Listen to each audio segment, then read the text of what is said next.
स्तरावर शासन मान्यता झाल्यानंतर आपण विद्यापीठाकडनं किंवा MSBT कडनं त्यांचे अफिलिएशन देतो त्या अभ्यासक्रमांना आणि त्यानंतर मग सीट मॅट्रिक्स जाहीर करून ते ऑप्शन फॉर्म घेऊन आपण सेंट्रलाइज ऍडमिशन प्रोसेस राबवतोय. तर ही रोबोस्ट पद्धती आहे. आजपर्यंत आपण म्हणजे महाराष्ट्र शासन हे देशात सर्वप्रथम आपण सीईटी घेणं आणि centralise admission process on the basis of computerise program हे पहिलं राज्य आहे. म्हणजे ज्या अनुषंगाने मग केंद्र सरकारने जेई आणि जी पहिल्यांदा AIEEE वगैरे होती ती स्वीकारून आपण पुढे गेलेलो आहोत. आणि आजपर्यंत जी पद्धती शासनाने राबवलेली आहे ती रोबोस्ट आहे. माझा मत सर असा होता की आपल्याकडे ऑलरेडी तशी यंत्रणा आहे. प्रवेश पद्धती प्रवेश करण्यापासून ते जवळजवळ अशा परीक्षा घेण्यापर्यंत. करेक्ट. तर त्या संदर्भातली यंत्रणा सीईटी सेल घेईल का? कारण सीईटी सेल आज ज्या परीक्षा घेतं त्यासाठी बऱ्याच बाह्य संस्कृती मदत घ्यावं लागते किंवा अनेक संस्थांकडून ते काम करून घ्यावं लागतं. त्यापेक्षा तुमची यंत्रणा का वापरली जाते? मी तेच सांगतोय की यंत्रणा समन्वयाने काम करत आहे. म्हणजे दोन्ही म्हणजे डायरेक्टर टेक्निकल एज्युकेशन आणि CET commissioner they are hand in hand. म्हणजे असं नाही की आम्ही आयसोलेशन. हे बघा आम्ही अप्रुव्हल प्रोसेसच्या माध्यमातून जोपर्यंत त्यांना ब्रँच नाही म्हणजे संस्था ब्रँच त्याचं इंटेक कॅपॅसिटी हे जोपर्यंत त्यांना देत नाही तोपर्यंत ते सेंट्रल ऍडमिशन प्रोसेस राबवू शकत नाही. आणि सीईटीचं रजिस्ट्रेशन म्हणजे विद्यार्थ्याचं रजिस्ट्रेशन सीईटी एक्झाम करता घेऊन कंडक्शन ऑफ एक्झाम करणं हे सीईटी कक्ष करतं. परंतु त्याला लागणारं जे इन्फ्रास्ट्रक्चर आहे म्हणजे संस्था स्तरावर किती टर्मिनल उपलब्ध आहे, कुठल्या संस्थेमध्ये आपल्याला किती विद्यार्थी म्हणजे एका सेशनला बसू शकतात, या पद्धतीचं जे नियोजन आहे ते आम्ही सोबत करतोय. आम्हीच देतो त्यांना उपलब्ध माहिती करून त्याप्रमाणे ते नियोजन करतात. आणि त्यांना पुन्हा ऑब्झर्व्हर जे नेमायचे असतात ते सुद्धा आम्ही ऑब्झर्व्हर नेमून देतो. त्यांचं करिक्युलम जे आहे म्हणजे काय अभ्यासक्रम त्या सीईटी परीक्षेला घ्यायला लागत असतात ते अभ्यासक्रम सुद्धा आम्ही डिसाईड करून त्यांना सूचित करत असतो. थँक्यू.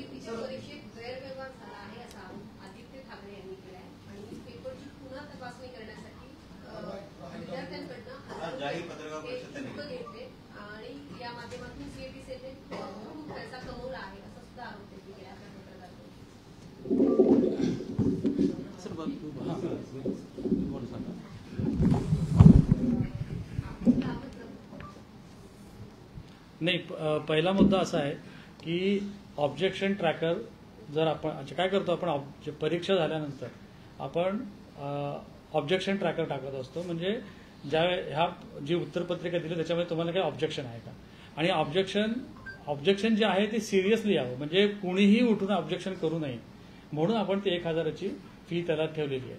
आणि ही फी आपण ह्या वर्षी प्रस्तावित केलेली नाही की ह्या वर्षी ती लावलेली नाहीये, ती 18-19 पासून आपण लावत आहोत.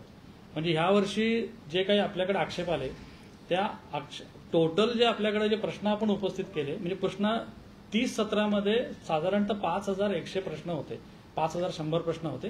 त्याच्यासमोर जे काही आक्षेप आले त्यापैकी 54 आक्षेप हे यावेळेला असे होते की जे ग्राह्य मानावे लागले.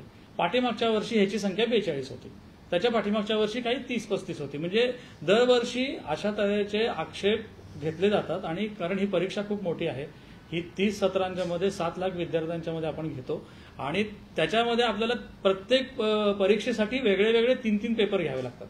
त्याच्यामुळे या अशा तऱ्हेच्या जर आपण हा पर्सेंटेज बघितला ते 1% पर्सेंटेज आहे. तर ते 1% पर्सेंटेज आपण साधारणतः मला असं वाटतं की रिझनेबल आहे किंवा 1% प्रश्नांच्या मध्ये काही चूक होऊ शकते. आणि त्याच्या पुढे आपण ऑब्जेक्शन ट्रॅकर टाकून आपण जे चुकीचे जे प्रश्न आहेत ते बरोबर करण्याचा सुद्धा आपण त्याच्यामध्ये म्हणजे कॉग्निझन्स घेतो त्याचा. असं नाही करत की जे सीईटी सेलनी केलं किंवा जे पेपर सेटरनी मॉडरेटरनी जे पेपर बनवले तेच बरोबर आहेत, त्याच्यामध्ये जी काही चूक होते ते सुद्धा आम्ही मान्य करतो आणि त्याप्रमाणे नवीन आन्सर की आम्ही तयार करतो आणि त्याप्रमाणे आपण त्याचा रिझल्ट लावत असतो. त्यांनी या अनुषंगाने दुसरा आक्षेप असा घेतलाय की जे पेपर शेड करतात किंवा जे कीज तयार करतात त्यांच्यावर पण त्यांचं ऑब्जेक्शन आहे की त्यांची परीक्षा घ्यायला पाहिजे. आम्ही त्याचा आम्ही आढावा घेत आहोत आम्ही, आणि त्यांच्यावर ऑलरेडी आम्ही त्यांना ऍक्शन म्हणजे शोकॉज नोटीस किंवा त्याचे कारण मीमांसा विचारण्याची प्रक्रिया आम्ही सुरू केलेली आहे. जवळपास 28 काहीतरी चुका त्यांनी दाखवल्या होत्या आदित्य ठाकरेंनी त्याचे पत्र 28 चुका दाखवल्या होत्या. नाही, टोटल तर 54 चुका आहेत आणि त्या आपण त्या दिवशी 7 जूनला आपण त्या हा बोला. परीक्षा पद्धतीमध्ये प्रश्न संच सेट करत असताना काही प्रश्नसंच सेट करत असताना काही अॅनोमली असतात, तर त्या अॅनोमलीचं रिड्रेसल सिस्टीम सुद्धा असतं.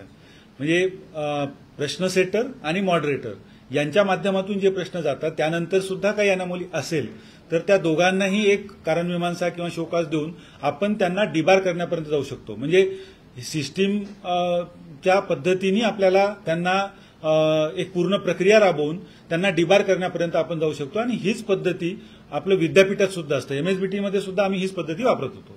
थँक्यू.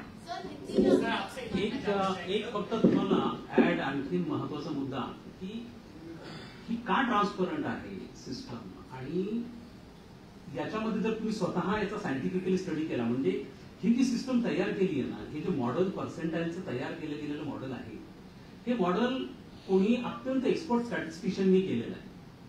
काही कोर्ट मॅटर्समध्ये या स्टॅटिस्टिशियननी कोर्टामध्ये साक्ष दिलेली आहे. यामध्ये आपण इतकी ट्रान्सपरन्सी इन्शुअर केलेली आहे की तुमच्या एक्झाम नंतर आपण जो त्या ठिकाणी तुम्हाला 3 दिवसांपर्यंत या संपूर्ण गोष्टी अवेलेबल करून दिलेल्या आहेत.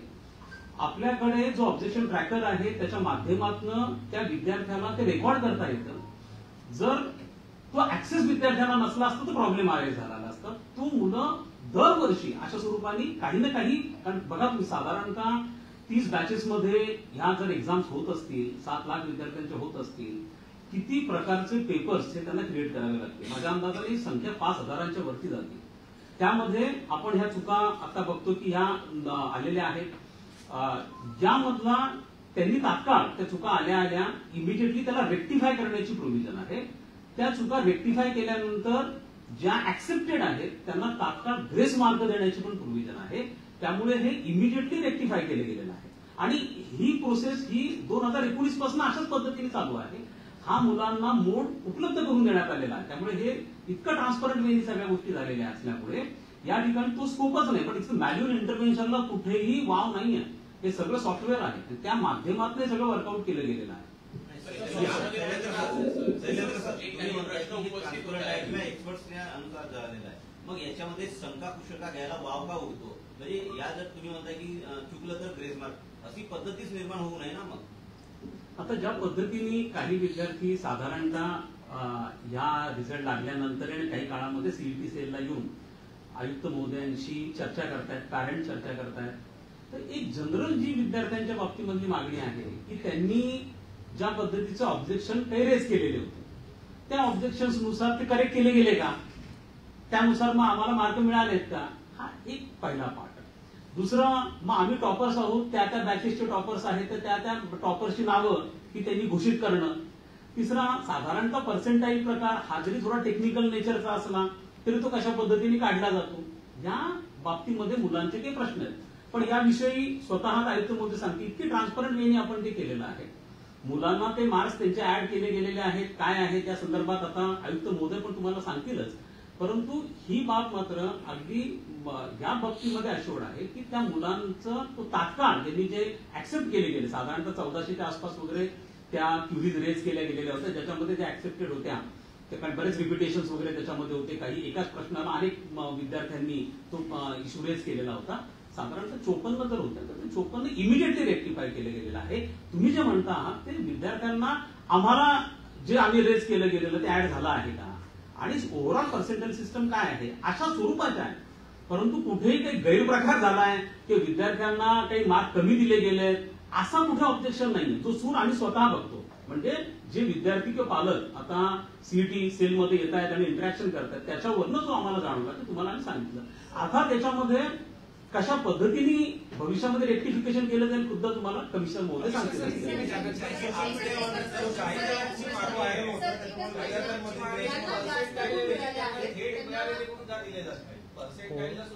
तुमचं उत्तर देऊ पहिल्यांदा. काय होतं माहितीये का, पहिली बाब आपण ही लक्षात घेतली पाहिजे की 7 लाख मुलांनी रजिस्ट्रेशन केलेलं आहे. आणि आपली जी परीक्षेची पद्धत आहे ती ऑनलाईन आहे, ती ऑफलाईन नाही आहे. त्याच्यामुळे आपल्याला एका वेळेला 7 लाख मुलांना कॉम्प्युटरची सिस्टीम उपलब्ध करून देणे आपल्याकडे कुठली कॅपॅसिटी नाही. इव्हन तुम्ही जेईच्या जरी परीक्षा बघितल्या तरी त्या सुद्धा 10, 12, 15 सेशनमध्ये होतात. आपल्याला फक्त जर एकाच वेळेला 7 लाख मुलांना जर परीक्षेला म्हणजे बसायला द्यायचं असेल तर आपल्याला ती ऑफलाईन एक्झामिनेशन घ्यावी लागेल. मग त्या ठिकाणी मग पेपर फुटी वगैरे अशा तऱ्हेचे काही प्रसंग घडू शकतात किंवा अशा तऱ्हेचे ते तसे घडू नयेत म्हणूनच आपण ऑनलाईन सिस्टीमकडे आलेलो आहोत.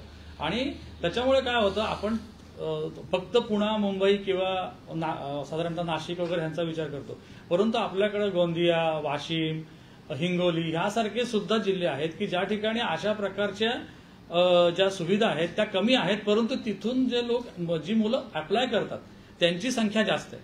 त्याच्यामुळे आपल्याला काय करावं लागतं की त्यांना पहिल्यांदा अकोमोडेट करावं लागतं. मुंबईमध्ये कदाचित ती फॅसिलिटी जास्त आहे, मुंबईमध्ये जेवढे विद्यार्थी आहेत त्याच्यापेक्षा ती फॅसिलिटी जास्त आहे, परंतु ह्या अशा रिमोट एरियामधले किंवा संपूर्ण महाराष्ट्रामध्ये एका तऱ्हेचं आयटी इन्फ्रास्ट्रक्चर नाहीये. त्याच्यामुळे आपण आपले काही फॅसिलिटेशन सेंटर आहेत की ज्याच्यामध्ये साधारणतः 3235ची आपली कॅपॅसिटी आहे. ॲज अगेन्स्ट आपण काही म्हणजे ज्यांच्याकडे ती फॅसिलिटी आहे त्यांच्याकडनं ती फॅसिलिटी घेतो.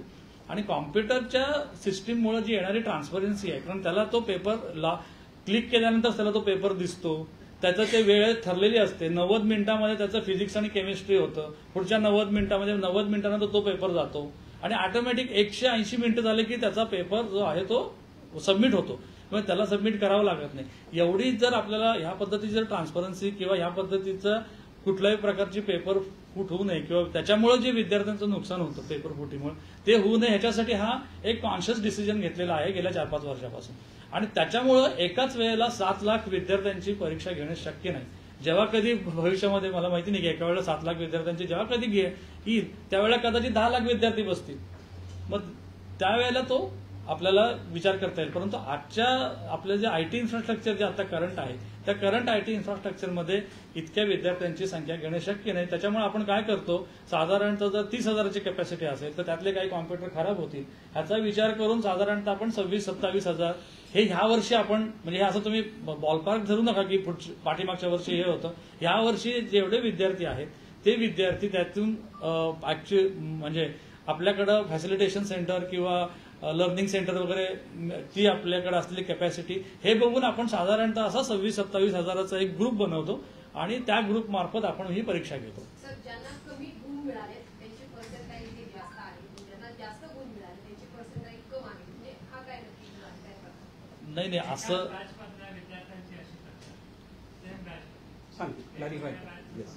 नाही. कसं आहे माहितीये का की अशी तक्रार जरी असली तरी त्याची पहिल्यांदा आपल्याला शहानिशा केली पाहिजे. पहिली गोष्ट कसं आहे माहितीये का की प्रत्येक बॅचमध्ये समजा एखाद्या विद्यार्थ्याला 50 मार्क आहेत, 50 मार्क म्हणजे त्याचे रॉ स्कोर की जे फिजिक्स, केमिस्ट्री आणि मॅथ्स हे धरून 50 त्याचा स्कोर आहे.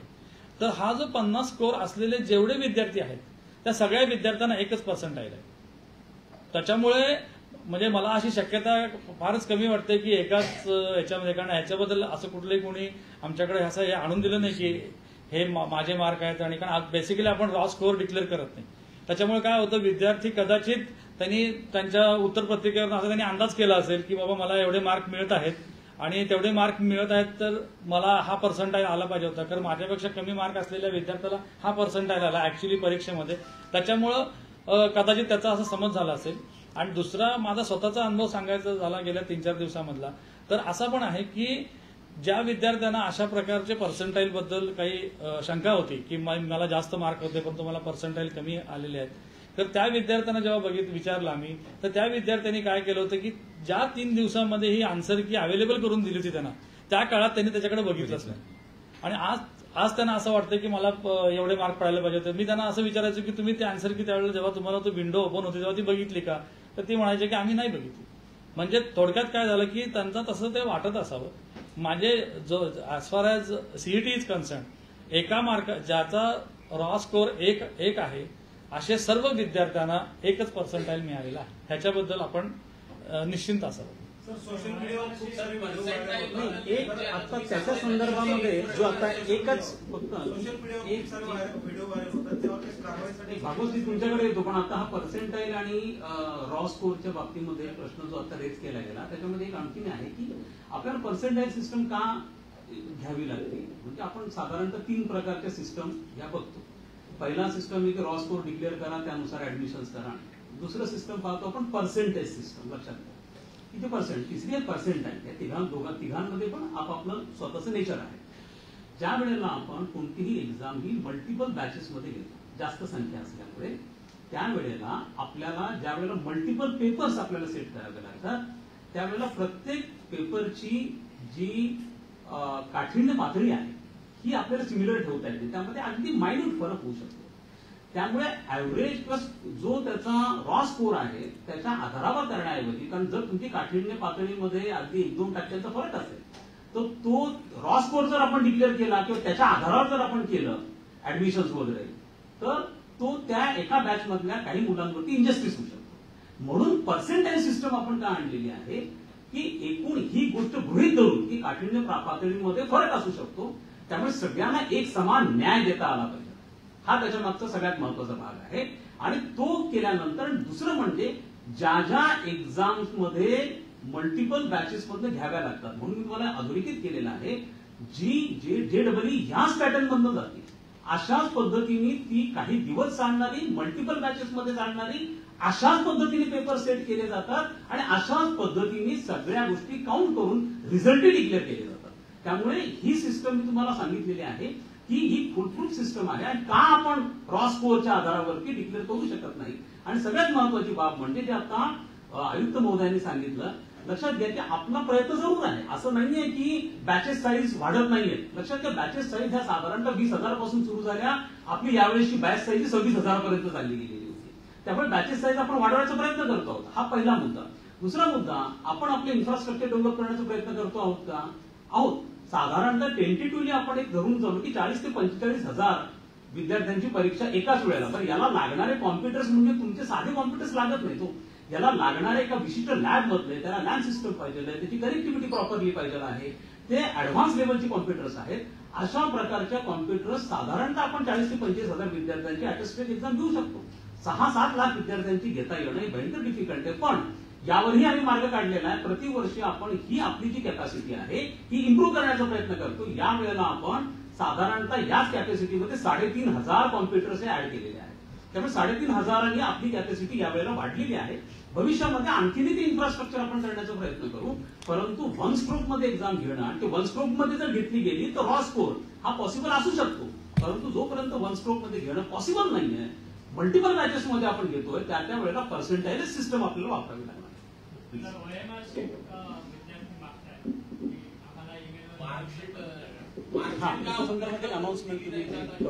नाही, तुम्ही मार्कशीट म्हणताय. नाही, मार्कशीट हा म्हणजे प्रश्न आणि त्यांचे आन्सर की आणि OMR शक्यतो ऑफलाईन मध्ये आपण तो शब्द वापरतो. यांची जी आन्सर की आहे आता आमच्याकडे काही ग्रामीण भागातले पण विद्यार्थी आलेले होते. साताऱ्याकडून आले होते, नगरकडून आले होते, काही मराठवाड्यातून आले होते. आणि त्यांचा त्यांनी जरी त्या वेळेला ती बघितली नसली तरी ती मुलं आज हे आहेत, म्हणजे काय म्हणतात, त्यांना थोडीशी ती बावरलेली आहेत. आणि कसं असतं की 12वी नंतरचं जे पुढचं शिक्षण आहे ते ह्या परीक्षेच्या म्हणजे ह्याच्या आधारावर त्यांना पुढचं शिक्षणाची त्यांची ग्वाही त्यांना मिळत असते. तर त्याच्यामुळे आम्ही असा एक डिसिजन घेतलेला आहे की ही जी आन्सर की आहे आणि जी ही आहे त्यांची मॉडेल आन्सर की, ही आम्ही त्यांना पुन्हा एकदा 2 दिवसासाठी अवेलेबल करून देणार आहोत. साधारणतः आमचा हा साधारणतः प्लॅन 27-28 जूनचा आहे. आम्ही ते टेक्निकल फिजिबिलिटी आम्ही पाहत आहोत. तर साधारणतः टेंटेटिव्हली आम्ही 27-28 साली त्यांना कारण एकदा आम्ही त्यांना दिलेली आहे, असं नाही की आम्ही पहिल्यांदा दिली होती. त्यामुळे दुसऱ्यांदा देण्यामध्ये काहीच आहे नाही. आणि आज जर मुलांच्या मध्ये काही शंका असेल, आणि आमचा सगळ्यात महत्वाचा कन्सर्न असा आहे की ह्याच्यातून नैराश्यातून कुठल्याही विद्यार्थ्यांनी स्वतःच्या जीवाचं काही बरं वाईट करू नये. म्हणजे आमचा सर्वात महत्वाचा कन्सर्न हे आहे की आम्हाला असं कुठल्याही एकाही विद्यार्थ्याचं असं त्यांनी त्या कुठल्याही नैराश्याच्या आहारी जाऊन एका ह्याचं काय म्हणतात, आम्ही प्रत्येक जीवाचं आम्हाला थोडक्यात काळजी आहे. त्या निमित्ताने, त्या अनुषंगाने आम्ही पुन्हा एकदा 2 दिवस ही ऍक्टिव्हिटी करत आहोत. आम्ही त्याचं ऍक्च्युली 27-28 डेट्स आहेत, परंतु ऍक्च्युली आम्ही टेक्निकल फिजिबिलिटी बघून आम्ही ते आमच्या वेबसाईटवर जाहीर करू की आणि त्यावेळेला ज्याला वाटेल त्याला तो त्याची आन्सर की आणि हे पाहू शकतो. हे अशी आम्ही सोशल मीडियाचा केवळ आपण ती आन्सर कीच नाहीये, तर जे सर्व कॅटेगरीज मधले टॉपर्स आहेत त्या विद्यार्थ्याला जेव्हा आन्सर की येईल तो स्वतःचं पर्सेंटाईल बघू शकेल, तो कंपॅरिझन त्या बॅचमध्ये पण करू शकेल, त्याच्या पोझिशनला अनुसरून पण तो करू शकेल. टॉपर जर एवढ्याचा असेल तर मला काय आहे. त्यामुळे जी काही विद्यार्थ्यांच्या मनामध्ये, अगदी थोडक्या विद्यार्थ्यांच्या मनामध्ये शंका आहे, ती शंका देखील रेक्टिफाय करण्यासाठी आपण पुन्हा एकदा जी आपण फॅसिलिटी ही 3 दिवस ऑलरेडी विद्यार्थ्यांना उपलब्ध करून दिली होती, पण समाहू विद्यार्थी जर त्याला यूज करू शकले नसतील, सिमिलर फॅसिलिटी आपण पुन्हा एकदा 2 दिवसांसाठी त्यांना उपलब्ध करू शकतो. तो देखील त्यांची अँबिग्युटी, त्यांचे कन्सर्न्स, काय डाऊट्स असतील ते कॅन गेट इट रेक्टिफाईड. तुम्हाला आता मी टेंटेटिव्ह डेट सांगितली 27 आणि 28, परंतु ते आपल्याला थोडं टेक्निकल टीमशी बोलून तो डेटा आणि त्याचे काही असतील त्यांचे काही रिक्वायरमेंट्स त्याच्याप्रमाणे, परंतु एक 99% आपण 27-28ला हे करतोय आणि तशी आम्ही जाहीर सूचना पण देतो. सीबीएसई आणि सीबीएसई कशाचा तो 1-2 दिवसात लागेल. तो आता त्याचं हे चालू आहे, पृथक्करण चालू आहे आणि त्याचे जे काही चॅलेंजेस वगैरे होते ते आम्ही म्हणजे इनफॅक्ट ह्याच्या अनुषंगाने आम्ही हे सांगतो की आम्ही प्रत्येक परीक्षेसाठी सुद्धा चॅलेंजेस हे केलेले आहेत. म्हणजे ऑब्जेक्शन ट्रॅकर हा नुसतं MST CET साठी नाही तर लॉ साठी पण होता. आता त्याच्यामध्ये काही 1-2 परीक्षेमध्ये कुठलंच आम्हाला ऑब्जेक्शन आलं नाही, परंतु आम्ही सगळ्याच परीक्षांसाठी हा ऑब्जेक्शन ट्रॅकर आम्ही उपलब्ध करून देतो. म्हणजे ही काय it is not only one exam specific अशी ऍक्टिव्हिटी नाहीये.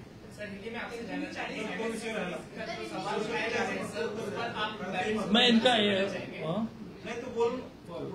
एक यांचं उत्तर द्या म्हणजे मग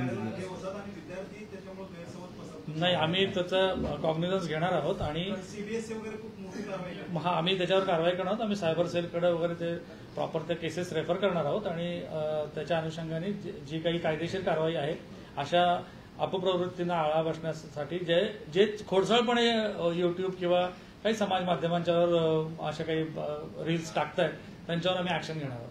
आणि या माध्यमातून आम्ही सर्व विद्यार्थ्यांना हे पण अपील करतो की कृपया अशा प्रकारच्या फॉल्स प्रोपोगंडा क्लिप्स की ज्यांच्यावरती खरंच कंट्रोल नसतो याला कशालाही बळी पडू नका. ही अत्यंत ट्रस्टेड सिस्टम आहे, एक्सपर्ट लोकांकडनं केली, गेल्या 5-6 वर्षांपासून ती इन प्लेस आहे, ऍक्टिव्ह असणारी सिस्टम आहे आणि त्याच्यामधनं यापूर्वी लाखो विद्यार्थी इंजिनिअरिंगला ऍडमिशन पण झाले पण.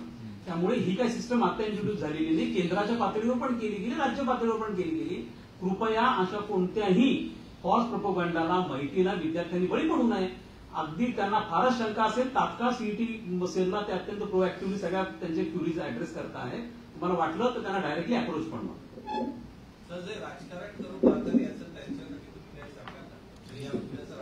नाही, मी राजकारणाच्या संदर्भात मी काहीच बोलणार नाही.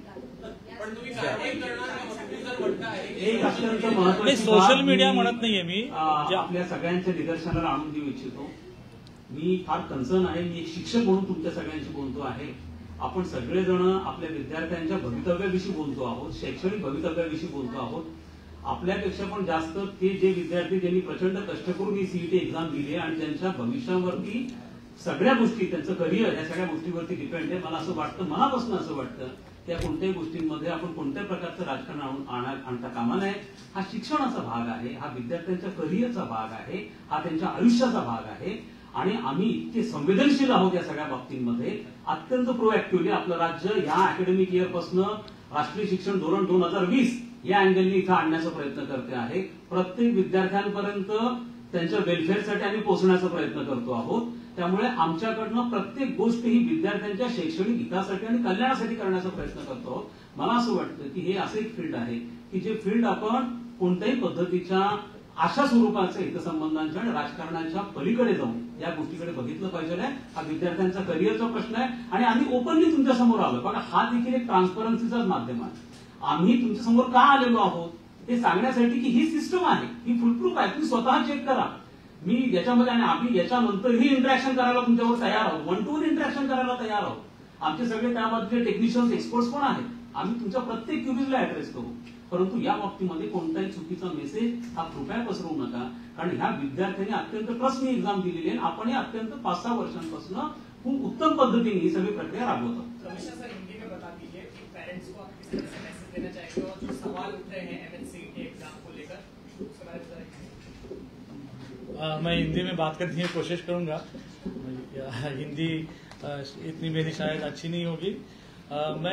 मैंने जो अभी जो मैंने पहले बताया मैं वही बताना चाहता हूं कि इस एग्जाम के बारे में आप कोई भी क्या कंसर्न या क्या कह सकते हैं मुद्दे हैं,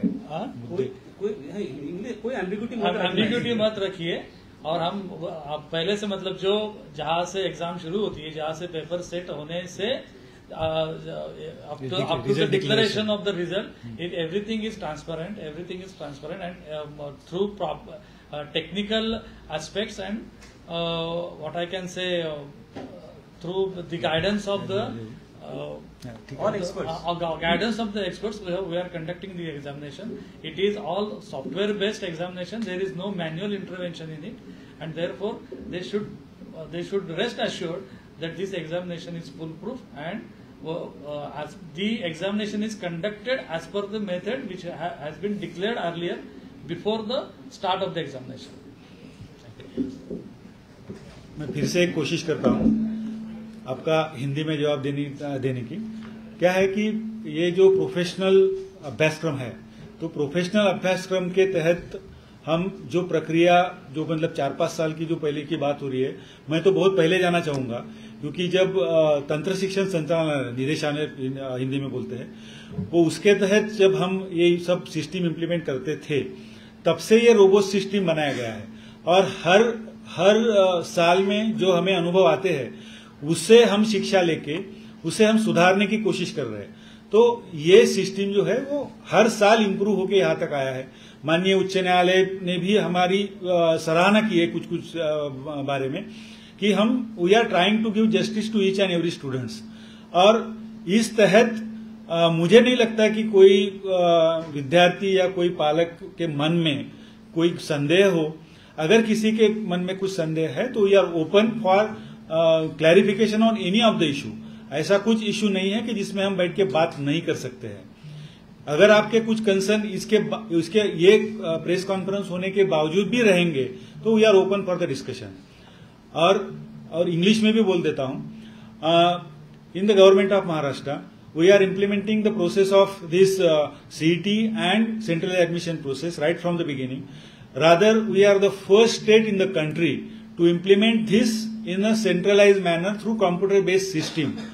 And by taking a cue from our implementation, Government of India also started its implementation for the professional education in online manner. CET conduction and central admission process are being done in coordination with CET Commissionerate and Directorate of Technical Education, and our system is robust and we are trying to give justice to each and every students. Thank you. Sir, शेवटचा एक प्रश्न असा आहे देवळणकर सरांना विशेषतः, आपण एनएपीची अंमलबजावणी खूप चांगल्या प्रकारे लागू केली आहे, परंतु एकाही विद्यापीठामध्ये प्रवेश प्रक्रिया मात्र समान पद्धतीने नाहीये. कुठे त्या स्तरावर वेगवेगळ्या प्रवेश प्रक्रिया केल्या जातात. तर मागच्या काळामध्ये मंत्री महोदयांनी सीईटी अनुप्रवेशासाठी अशी घोषणा केली होती, त्या अंमलबजावणीचं काय झालं? आता ज्या वेळेला एनईपी राष्ट्रीय शिक्षण धोरण 2020 हे आपलं 2024-25 पासून राज्यामध्ये सरसकट पद्धतीने अंमलात येत आहे, त्यावेळेला ज्या पद्धतीने आपण आता प्रश्न उपस्थित केलेले जी युनिफॉर्मिटी आहे ऍडमिशन प्रोसेस मधली, एक्झाम मधली, इव्हॅल्युएशन मधली आणि एक्झाम रिझल्ट डिक्लेरेशन मधली, ही यासाठी येणार आहे की यामध्ये आपण मुलांना एंट्री आणि एक्झिटचं ऑप्शन देतो आहोत.